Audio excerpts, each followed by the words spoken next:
E é isso, a primeira parte da história está escrita ontem à noite no Maracanã. 2-1 para o Flamengo, um jogo que até o terço final já parecia ter encaminhado uma boa mão na taça, já deu para ouvir a torcida do Flamengo gritando olé, inclusive, antes daquela testada do Keno pro gol, e que coloca o Fluminense de novo na disputa. Em Fla-Flu, 2023 provou isso, vários outros provaram isso, o Fluminense está sempre vivo na disputa. Mas essa testada do Keno, que foi a mesma testada que entregou a bola para o John Kennedy, talvez o gol mais decisivo da nossa história, é a mesma barriga do Renato Gaúcho, que colocou o chute do Ailton para dentro do gol, é a materialização desse encantamento, dessa magia, desse metafísico que envolve o Fla-Flu. E nós falaremos talvez sobre um dos mais encantados de toda a história, que é o Fla-Flu de 1983. Mas antes de partir para o vídeo, não esquece de, se gostar, deixar o botãozinho curtir aqui, para que o vídeo possa ir chegando cada vez a mais pessoas nesse começo. Isso é fundamental. Compartilhar também com quem você acredite possa gostar desse vídeo. E também se inscrever para sempre que rolar vídeos novos. Essa semana, todos os dias estão rolando vídeos que apareçam aí na sua telinha. Então, vamos ao mais encantado dos Fla-Flus. Finalzinho de jogo no Maracanã. Delay. Partiu Assis. Penetrando o Washington. Ainda o Assis. Chegou na frente do Raul. Tocou. Gol!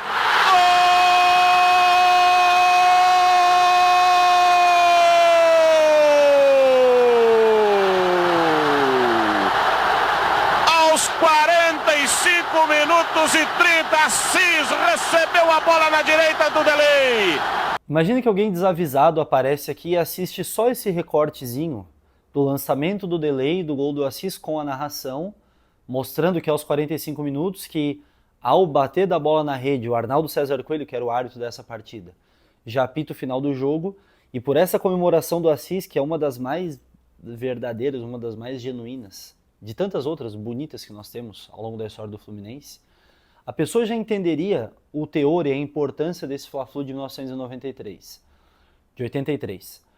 No entanto, é muito mais profundo, esse jogo tem tanta coisa muito mais complexa para a gente entender e que torna esse momento ainda muito mais especial. A primeira coisa a gente pensar é que o próprio Assis, depois do jogo, ele dá uma entrevista dizendo que aquele é um dos momentos de glória da carreira dele, um dos momentos mais felizes, mais importantes da carreira dele, até ali, claro. E como isso demorou a acontecer, o Assis ele já não era mais um garoto nesse momento ali. E ele não teve muitas oportunidades nos outros clubes que passou, Atlético Paranaense, por exemplo. Ele não foi assim, não é um jogador com níveis de estrelato para a época, como tinham alguns no elenco do Flamengo. Zico já não estava mais, mas havia Júnior, Adílio, vários outros que chamavam bastante atenção. Então aqui essa dupla, o casal 20, Assis, Washington, essa geração do Fluminense, que foi tão vitoriosa, estava começando a se construir a partir dali. E também esse campeonato carioca, esse jogo que nós temos na memória, que é um jogo que deu título ao Fluminense. E ele deu de fato. Não naquele momento. Existe mais bastante coisa envolvida. Por quê? Esse campeonato carioca, ele teve como fase final um triangular. Um triangular entre Flamengo, Fluminense e Bangu. O primeiro jogo, num domingo, dia 4 de dezembro, foi entre Fluminense e Bangu no Maracanã e acabou empatado em 1-1. Então o segundo jogo, a segunda rodada desse triangular, seria o Fla-Flu no próximo domingo, dia 11, e o Fluminense teria que vencer para se manter na disputa. Por quê? Porque o Flamengo fazia a estreia, então o empate não seria um mau resultado, levaria o jogo a ser decidido contra o Bangu, no meio da semana, na quarta-feira, e uma vitória, logicamente, já colocava uma mão na taça por parte do Flamengo. Então o Fluminense precisava vencer. O jogo se desenrola, fica 0-0 até praticamente os 45 do segundo tempo, e não seria, de fato, não seria um mau resultado para o Flamengo. No entanto, acontece esse gol, e dá a chance ao Fluminense, encaminha muito bem o título do Campeonato Carioca de 83 para o Fluminense. Mas ainda faltava o jogo da próxima quarta-feira, que aconteceria no dia 14. E olha que interessante a situação desse jogo. O Júnior ele dá uma declaração que ela não é simples de entender, que a gente tem que colocar a cabeça para funcionar para entender essa declaração do Júnior. Ele diz o seguinte, que o Flamengo vai fazer de tudo para colocar água no chope do Fluminense, vai fazer de tudo para melar a festa do Fluminense. Só como que o Flamengo vai melar a festa do Fluminense, uma vez que só existia uma chance do Fluminense não ser campeão, depois daquele jogo, que era o Bangu vencendo o Flamengo. Haveria mais um jogo entre Fluminense e Bangu, uma vez que o Fluminense venceu uma partida, o Bangu venceu uma partida e os dois empataram. Então haveria um quarto jogo. No entanto, se o Flamengo depende de esforço, joga para vencer, como vencer o Bangu, qual que é a ideia do Júnior de melar a festa do Fluminense? O argumento dele é um argumento complexo, né? Mas ele diz o seguinte, que se houvesse um outro jogo e o Fluminense vencesse, teria festa no estádio, teria festa no Maracanã, com a torcida, aquele cenário ideal para a festa de um título, né?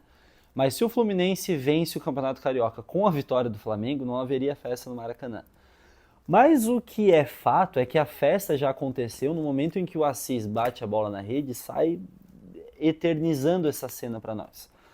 Então, naquele momento ali, não na prática e para nossa memória, o Fluminense de fato sai dali campeão carioca de 1983. Mas outras questões interessantes também e bonitas demonstraram a magia que existe em todo o Fla-Flu, essa mística, essa fé, pode chamar de várias maneiras diferentes, que perpassa o Maracanã em dia de Fla-Flu. Pelo menos na nossa perspectiva, eu acredito que na perspectiva do Flamengo também, mas difícil me convencer que existe algo mais forte do que esse encanto do Fla-Flu. Nesse livro aqui, ó, do Luiz Antônio Simas, ele fala, o título do livro é O Corpo Encantado das Ruas. E se a gente pudesse parafrasear, sem dúvida, o Fla-Flu seria o jogo encantado das ruas, a disputa encantada do Maracanã. Uma vez que coisas acontecem fora da explicação em 83, em 95, em 2023, quem sabe em 2025 também. E outro fato interessante que é descrito nos jornais dos dias seguintes, entre o jogo de quarta-feira e o jogo de domingo, entre o Fla-Flu e Flamengo e Bangu, é que um grupo de torcedores da Força Flu fizeram a promessa que levariam a bandeira da Força Flu lá pro Cristo, e levaram. E esses meninos, cara, eles até tentaram entrar com foguetes, mas foram impedidos, né? Lógico. No entanto, fica um registro de uma pequena sutileza de uma promessa, de tantas outras que são feitas, né? Imagino que muitos de nós fizemos promessas para Libertadores, muita gente fez, eu fiz. Fiquei 1 ano sem comer doce, algo que eu gosto bastante, por conta da Libertadores. No Carioca de 23, fiz também. Então esse encantamento, sem dúvida, nós entendemos, perpassa o Fla-Flu, o pó de arroz, essa mística toda que envolve esse jogo.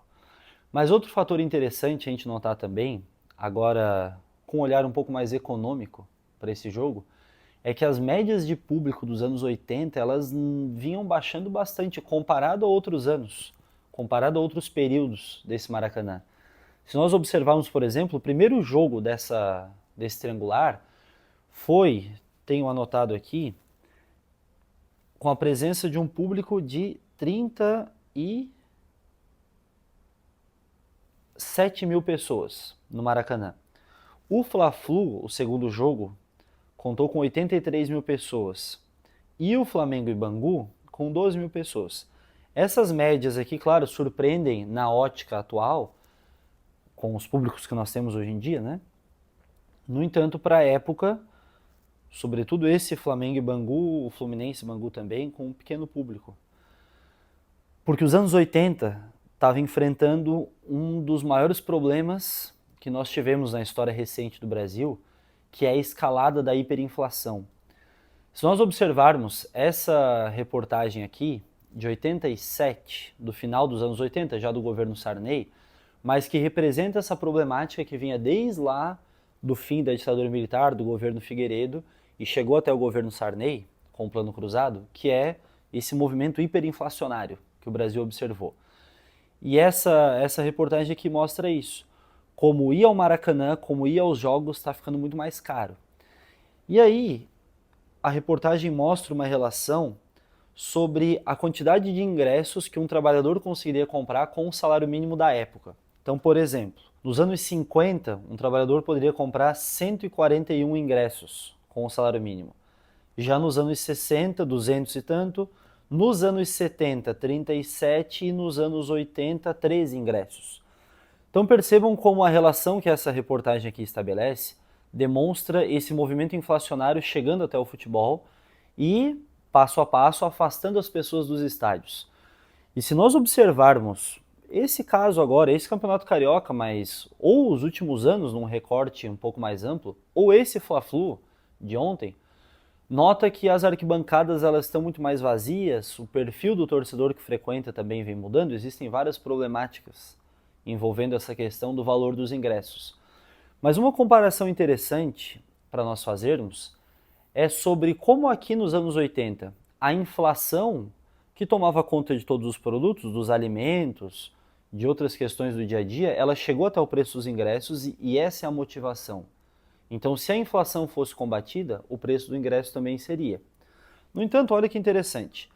Esse trabalho aqui, a dissertação de mestrado do Felipe Pereira de Queiroz, é um trabalho muito bacana que ele fez em cima de o preço dos ingressos, o aumento do preço dos ingressos no caso do Mineirão, o custo do lazer de frequentar o Mineirão no intervalo de 94 a 2018. E em grande síntese, eu vou deixar a indicação, a referência do trabalho aqui embaixo, para quem quiser se aprofundar um pouco mais na leitura, que vale a pena. Mas em grande síntese, o que ele demonstra? Que essa última onda de aumento no preço dos ingressos, ela não está atrelada diretamente ao movimento da inflação. Então não basta, para conter o preço dos ingressos na atualidade, reduzir o valor da inflação. Existem outras questões envolvidas, como por exemplo, uma lógica de oferta e demanda em jogos que tem um apelo maior, em jogos que o público procura mais, por exemplo, uma final, o preço do ingresso sobe bastante. A Copa do Mundo de 2014, e aí envolvendo as reformas que os estádios tiveram, esse processo de arenização, fez com que houvesse uma transformação também na estrutura do estádio e no valor dos ingressos por consequência, mas a grande comparação é essa, como nos anos 80, houve um afastamento das pessoas do Maracanã por conta desse processo inflacionário e na atualidade as questões elas têm um teor, esse aumento de ingresso tem um teor um pouquinho diferente. E ficamos por aqui com o nosso vídeo de hoje, quinta-feira. Amanhã voltamos, na sexta, com um papo sobre o gol de barriga, sobre o Fla-Flu de 95 há 30 anos atrás. Repito, se gostaram do conteúdo, não esquece de clicar no curtir aqui, que faz com que, aos poucos, os nossos vídeos vão se espalhando aí pelo YouTube para mais pessoas. A ação de compartilhar também é bem legal, com quem sabe goste desse tipo de conteúdo, um pouco mais histórico, político, sobre o Fluminense. E também, claro, se inscrever no canal para sempre receber aí as notificações quando for lançado um novo vídeo. Nos vemos amanhã, cabeça na final, fé em João de Deus, Assis, em todas as forças que possam nos ajudar nessa caminhada até tomara o título de 2025.